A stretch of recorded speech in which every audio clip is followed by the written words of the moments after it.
Charleston, West Virginia residents are still nervous about using the water 3 weeks after a chemical spill at Freedom Industries contaminated the Elk River. I just want to know, who do you trust?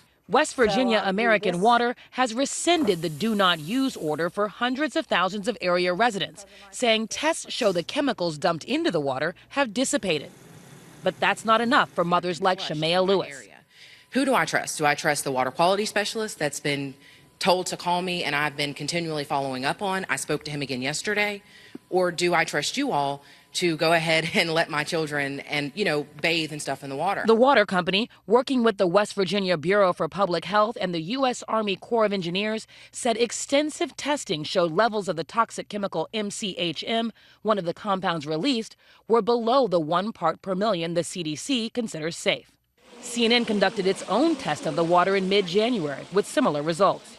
Dr. Rahul Gupta, who leads the largest public health department in West Virginia, is not taking any chances. He says he and his family won't drink the water. It's easy for folks to say, well, we don't think it's a problem, but we can't prove that right now. I think we're seeing kind of an unfolding disaster that's in slow motion here. And Richard Dennison, a senior scientist at the Environmental Defense Fund, says the CDC is basing their conclusions on a 1990 study on lab rats that doesn't prove the water is safe.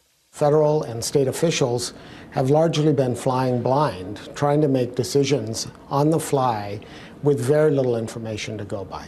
I don't think they should have lifted the do not use order. I think we are still seeing, even just today, reports of water in schools that is testing above that limit.